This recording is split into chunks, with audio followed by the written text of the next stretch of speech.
I'm your host, Locum23. You're joining me for Open Heart Chapter 10, Risk and Reward. You arrive at work to find Jackie and Landry already in the locker room, a pile of textbooks open on the bench between them. Hypothyroidism, come on. I said a tough one. Treatment? Methimazone and propranolol. Thank you. Next. Patient has, steatorrhea, dysentery, and... Oh, hey guys. Oh, hi Casey. Hey. Came in early to study without me?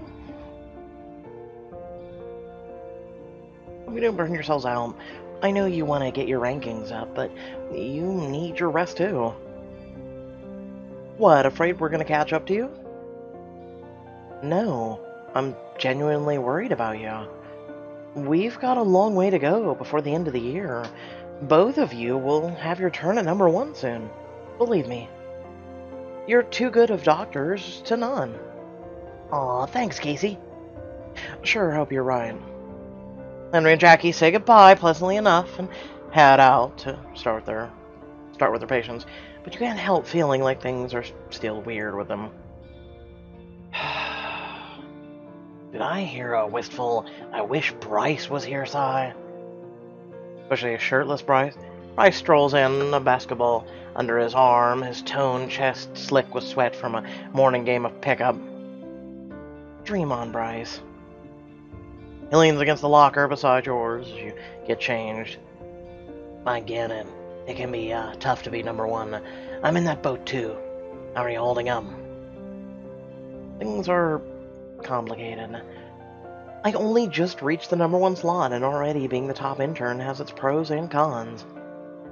I'm sure, but try to stay focused on the positive. A world-renowned doctor at a top hospital thinks you're the best intern. Most people would kill to be you. Problem is, I think they just might. I just wish the other interns would stop treating me like I'm suddenly different, somehow. I'm still me. They're jealous. I'm surprised you're not used to it. But how do I fix it? You don't. You can't worry about what other people think of you. Just look at me. Puts his arms wide. Oh, I'm definitely looking. I meant that figuratively, but this works too. You can't be afraid to strut your stuff because it'll make your others envious of you. Don't cover up your greatness. But, I do need to get dressed before my surgery prep. Dr. Tanaka appreciates this particular form of greatness more than its, clean scrubs. Takes a fresh scrub top out of his locker and pulls it on. I don't have many friends among the other surgical interns anymore. They say it's because I'm arrogant and pushy.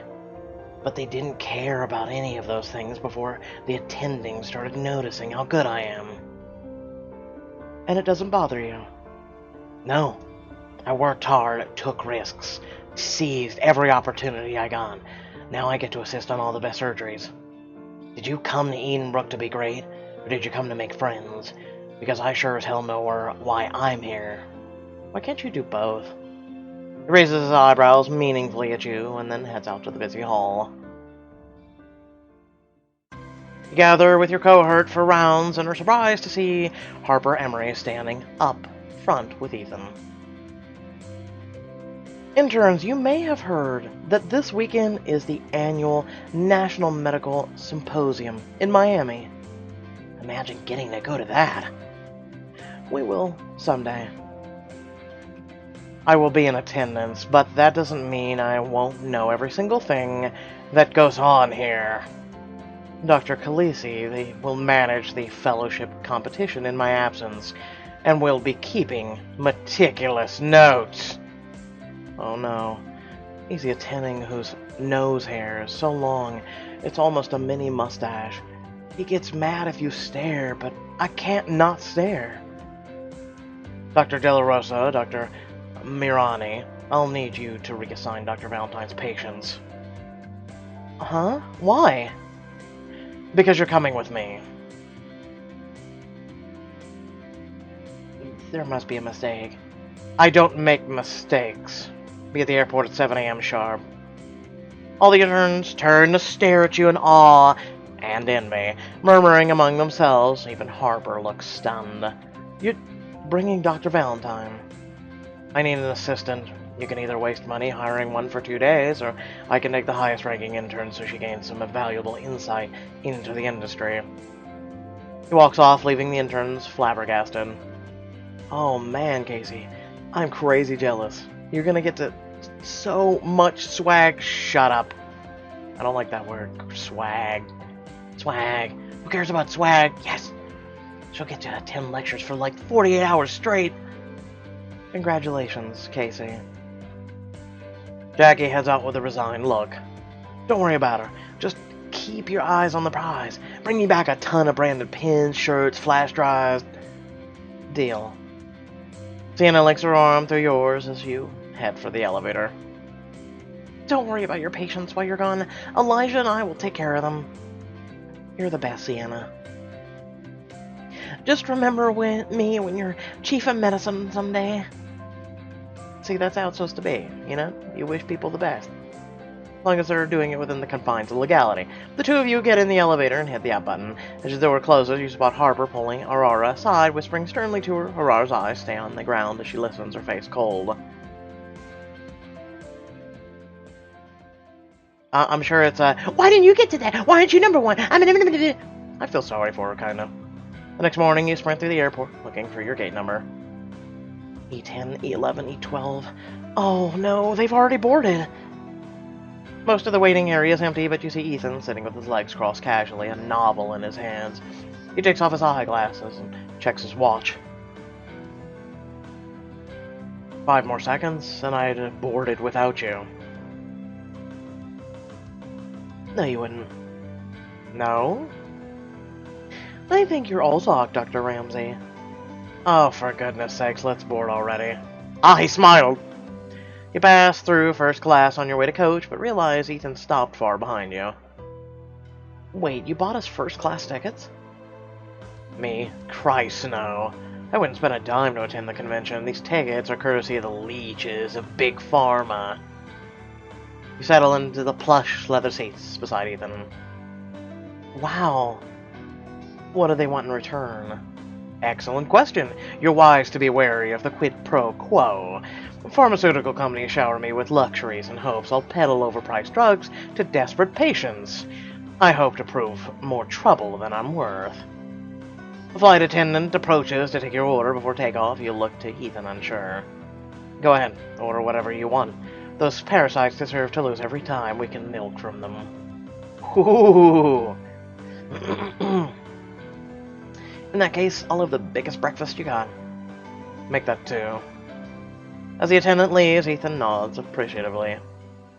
Excellent choice. The food in first class is more or less acceptable. I'm surprised you take anything the companies offer you. It's not the taking that's the problem, it's the compromising your principles for more chances to do so. The attendant soon returns with a sprawling platter of fresh breakfast. Ethan lifts a glass of orange juice to you and a toast. The Big Pharma. Laughing, you tap your glass against his and settle in for the long flight. You're in Miami by 10 o'clock. The hotel hugs a pristine white sand beach. You breathe in the crisp ocean air with a happy sigh. Wow. Is this what heaven is like?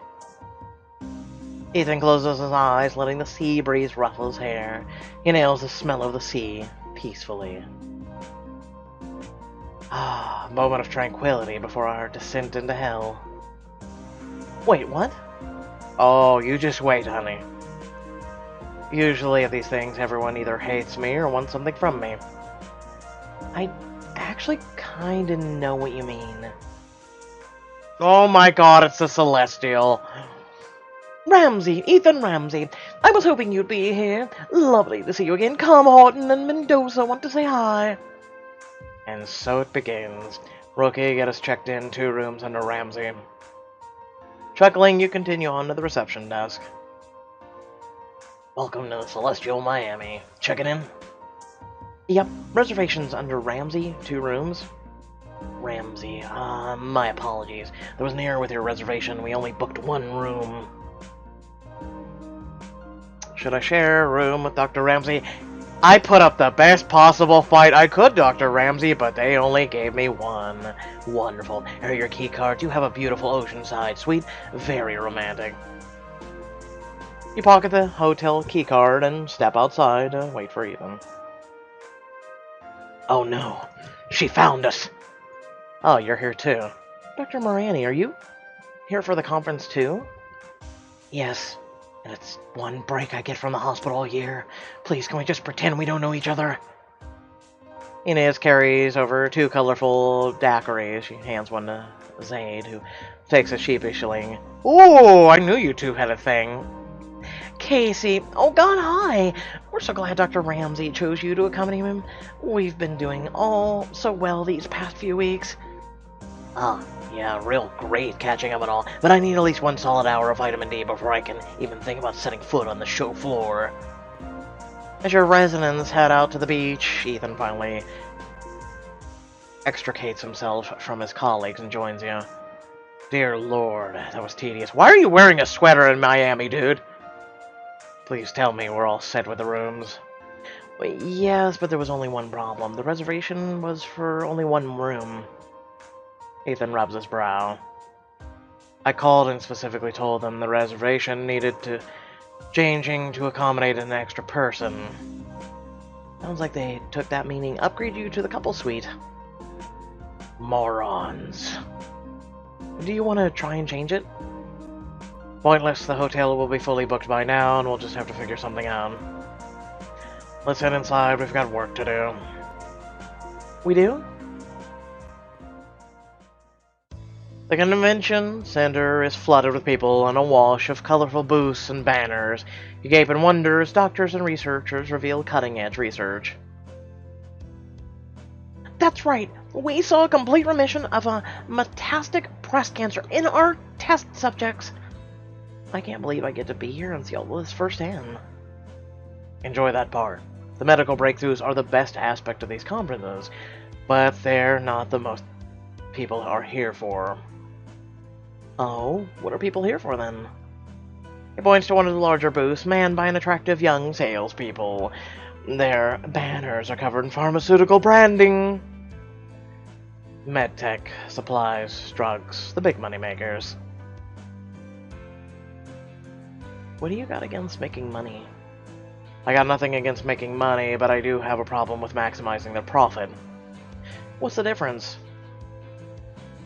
Really? God, you're this naive! The difference is an industry controlled by people who'd rather see their margins increase every year than a cure for the common cold, let alone cancer.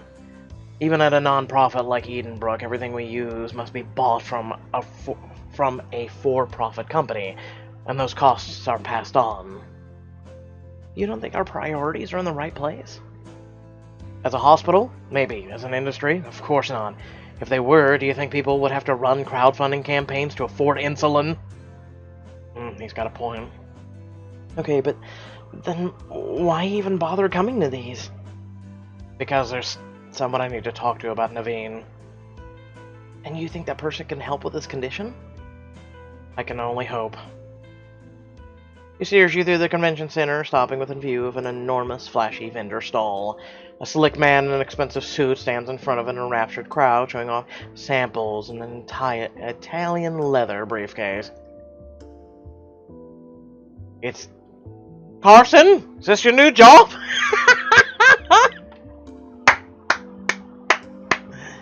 4 hours. What are we, cavemen? Our new formula works for 5. The doctors in the crowd ask him questions. That's him, Declan Nash, EVP of Panacea Labs. Panacea Labs? I've heard of them. They're one of the biggest pharmaceutical companies on the planet. He's been itching to sign a contract with Naveen's diagnostics teams for a long time. It's lucrative, but so far I've managed to convince Harper to refuse. I don't want them getting their hooks in us. How can we help, or he help, with Dr. Banerjee? It's been kept quiet so far, but I've heard Panacea spending a lot of R&D on experimental sepsis treatments. I need you to ask him about them. Me? Why can't you do it? You're Ethan Ramsey. He'd give more answers to you than a random intern. We have a history. What kind of history? Let's just say the last time we saw each other, I punched him in the face. You punched him? Real mature. I will not be lectured on the maturity by an intern. Do you want me to do you a favor or not? Yes. Listen, he deserved it. He's not a man of his word. He's a snake, and he's only satisfied when he's gloating. My mistake, however, was doing it in public. He was humiliated in front of his colleagues and still holds a grudge. He'd never entertain any questions from me until he settles the score, nor from anyone associated with me. But he doesn't know me. Precisely. You get a sinking feeling in your stomach because you put two and two together. This is why you invited me. Am I really even in the first in the rankings? Of course you are. You fought hard to earn that position. It was a convenient excuse, but if you hadn't been top of the rankings, I'd have found another. Please, Casey. Navy's condition is deteriorating and we're running out of options. Believe me, I would never stoop to asking the likes of Declan Nash for help otherwise. His eyes are helpless, pleading, and you sigh. Okay, I'll do it for you. For me? You've helped me a lot in this year. In your Ethan Ramsey way, that is. And long before that, your work inspired me to get where I am today, so... yes, I'll help you. Thank you, Casey. I won't forget this. Just remember, he can't know you're asking for me. Hiding your conference badge, you take a deep breath and approach the Panacea lab stall. Declan ignores you as you draw near, focused on more senior doctors and decision makers. We've synthesized a new strain, and that's 10% more effective. Stroke his ego. Oh my god, you're the Declan Nash, aren't you? As a matter of fact, I am. Which implied magazine cover do you recognize me from? Sky Mag Fall 2015? Oh, I'm such a huge fan. Always nice to be celebrated for my accomplishments. Which is your favorite? The, hostile takeover of... oh, my hostile takeover of Levilium. Oh, mine too. You're too young to be a buyer. That's right. I'm a lab tech, and I'd love to work for Panacea. Ah, we're always looking for new blood, figuratively and literally. Okay, I've got him talking. How do I get him to open up about his R&D? Be subtle. My lab is planning for the coming fiscal year. Is there any breakthrough on the horizon that we should be sure to budget for? Our R&D departments are working around the clock to push the boundaries of human understanding. We have teams on diabetes, COPD, cholesterol, immune responses, Alzheimer's. Immune responses, you say? Anything you can tell me about that?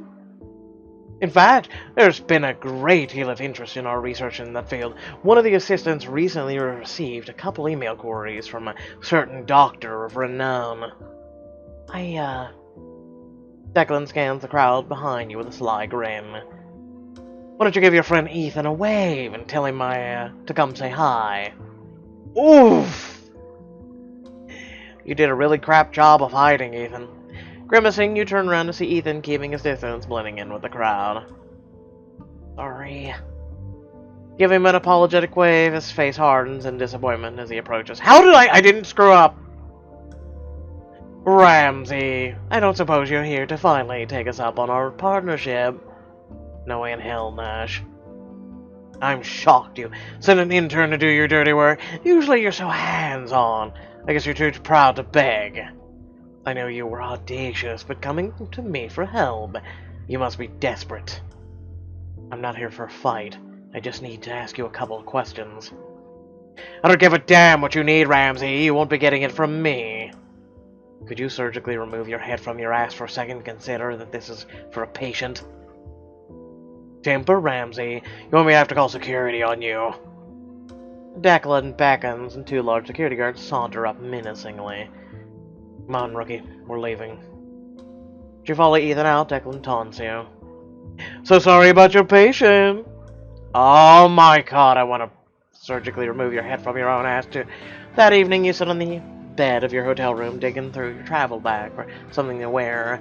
Ethan showers and the in-suite, the door open a crack so you can talk.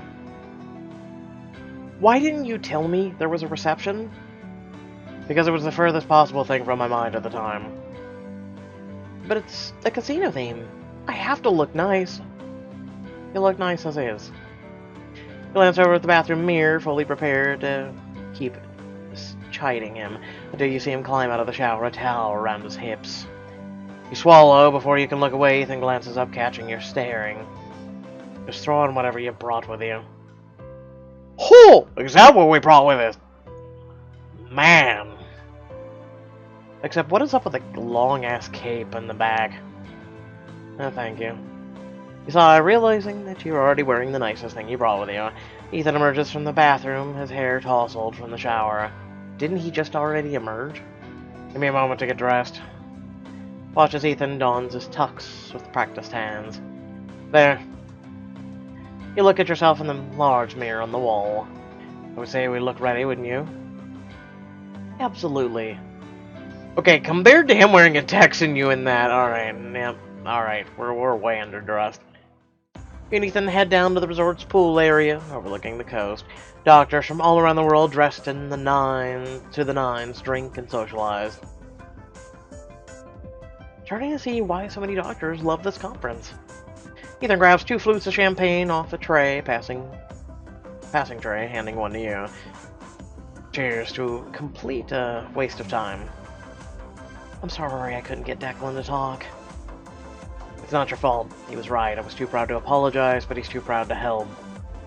You clink glasses and down the champagne. Pitiful. I think I'll get us a real drink. I'll be right back.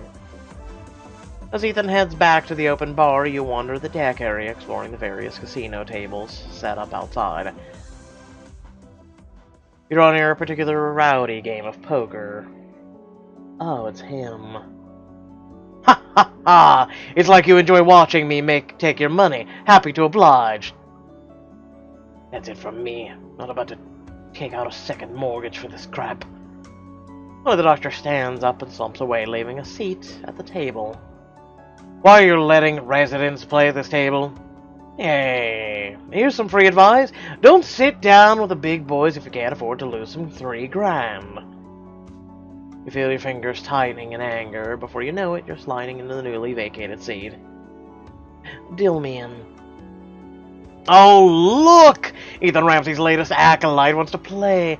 What do you even take home a year after paying off student loans? Like a little lackey? 10K? I'm gonna take the champagne flute, break it off, and shove it in your neck in about 10 seconds. How about that? One second for every K I make. I'm about to take home that whole pile of chips in front of you. I did not know we could gamble. Let's do this! You take out your cash and exchange some chips to start with. The game is 5-card draw. The goal is to make the best 5-card hand you can. The dealer shuffles a deck and sends 5 cards your way. Let's see, I've got a 4, 5, 2 7s, and an 8. Not quite as straight, but I do have 1 pair. Around the betting, you notice Declan smirking at his cards.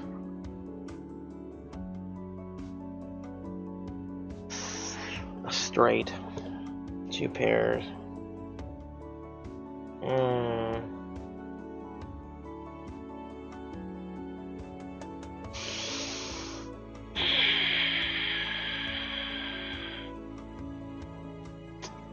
I don't know.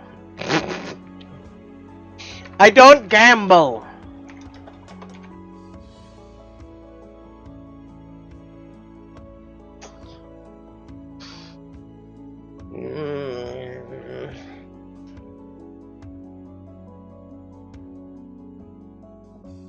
I'm gonna go with a straight. Risky, but if Declan has a good hand, I need something even better. Give up your second 7, hoping for a 6 in return. The dealer draws a replacement card for you. A 5, crap.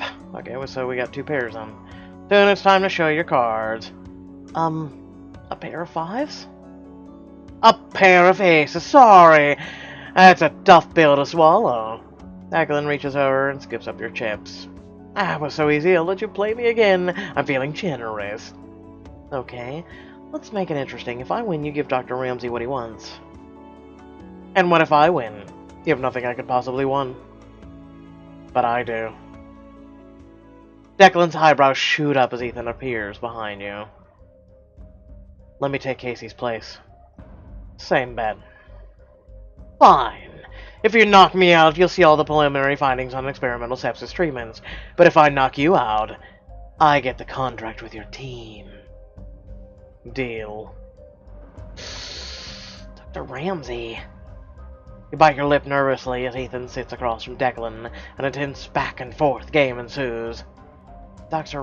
Ramsey, you can still back out of this. Nobody's gone bust yet. It's okay. I can beat him. So what if you do? You said it yourself, he's not a man of his word. Perhaps you're right. On the next hand, Ethan pushes all of his chips to the center. All in. Declan grins and matches him, and then shows his cards. King. High flush. Your heart pounds with anxiety. Ethan looks at his cards, keeping them hidden. I've got nothing. You win, Nash. I thought I could bluff you. No one can ever get one over on Declan Nash! He lost? You and Banerjee have been denying me that deal for years. It must have been some hell of a patient to make you this desperate. I'll let my staff send over the paperwork Monday. He cashes in his winnings and starts to leave, but he pauses and puts a hand on Ethan's shoulder. A cocktail of vitamin C, hydrocortisone, and thiamine intravenously for sepsis. We've seen early promise. Consider it a token of our new arrangement. And he leaves. He told you what you wanted to know, even though he won? That was well played. You beat him, didn't you? Ethan smiles, slyly flipping his cards to show you 4 of a kind. All kings. How'd you know? Declan would never have told you anything if you embarrassed him in public again. He still hates you from the first time. But if you let him think he'd finally gotten one over on you... He nods, impressed. Expert diagnosis, Dr. Valentine. That night, you and Ethan sit on your hotel room's balcony, a half-drunk bottle of wine between you. The Atlantic lies before you, glittering in the moonlight. Naveen always hoped we'd find a way to make the diagnostics team publicly funded, so that no one would need to pay, no matter their insurance or income. What will he think of getting Panacea Labs involved? He'll give me the worst chewing out of my life, and I'll deserve it. I compromised his vision, my ethics. But if he survives this, it'll all be worth it. Do you really believe that? I don't know. 10 years ago, I was right where you are, a wide-eyed intern dreaming of what I'd do when I was attending. I certainly wasn't dreaming of this, but things change, people change. He gazes out over the rolling waves, lost in thought. What would you do? What kind of doctor do you see yourself being in 10 years?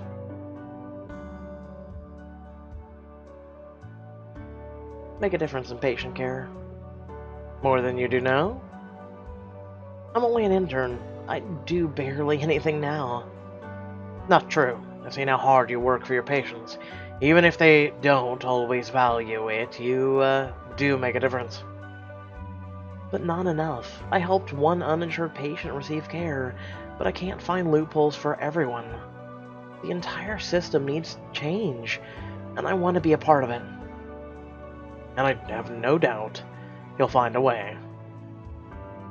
It just seems that, like, the higher I aspire, the more I stand to lose. I certainly understand that. Ethan gets up and leans on the railing, his wine glass in both hands. He gazes out at the dark sea. What you saw tonight, that's not me. I don't gamble on anything, I don't take chances. Medicine isn't a simile of facts leading to a conclusion. Once you know the rules and understand the diseases you're working with, the risks should be minimal. Your decisions are informed, you choose the safest path, but that card game, I've never done anything like that before. He moved to stand at the railing beside him. I don't know, it seemed like a pretty well-informed decision to me. Risking Naveen's treatment on a game? Having to hope I judged Declan's character well enough to risk losing instead of winning a hand? There were too many variables. I could have lost everything.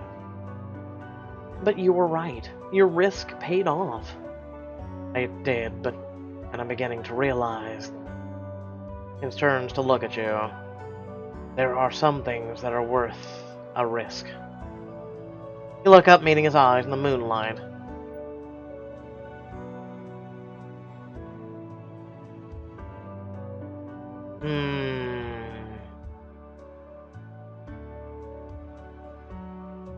It's a nice moment we're sharing.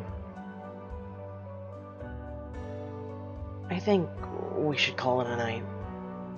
Ethan nods, almost relieved to be able to break your gaze. I think that's a good idea. You can take the bed, I'll sleep on the couch. Good night, rookie. After your return flight Monday morning, you go straight from the airport to the hospital. You yawn as you drop your bags off in the locker room, hurrying to get changed. Casey, so how was the conference? It was eye-opening. I finally understand what tiny fish we are in an enormous pond. Oh, so it wasn't a good experience? Me is 50-50. No, it was. It just makes me more determined to go after what I believe in. Did you swipe me a pin?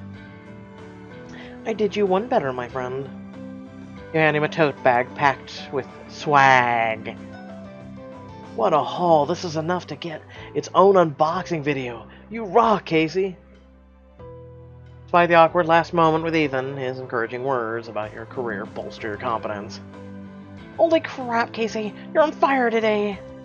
You walk through the halls feeling like you deserve the top spot, like you're more capable than ever until... Hey, Valentine? Do you think answering your pager is optional? Uh-huh. No new messages. But I haven't gotten any pages. If I've sent them, you've received them. De La Rosa told me I could rely on you. She'll be hearing how mistaken she was. Okay. The attending storms off. A few other interns snicker as they pass. You check your pager, mystified. But this doesn't make sense. Let's check the system. Maybe there's some sort of error. Follow Sienna to the nurse's station. Hey, Danny, can we use the computer for a second? Sure. Just don't do anything I'll get in trouble for. Here we go, Valentine. Casey, your pager's been marked as off, so no messages were going through. But I didn't do that. Well, if you didn't, who did? You're at the top of your game, but something fishy is going on. Is someone out to get you? Keep playing to find out. What? I'm completely shocked. Someone out to get us. No, really? Well, that's what happens when you're number one. Without further ado, thanks for watching. Remember to like, share, and subscribe. It's free! And head down the description below. Links to social media, Discord, where you can come hang out with yours truly, as well as many other fans in the community, or a few links to support me and my content. And without further ado, thanks for watching, and I'll catch you all in the next video. Peace.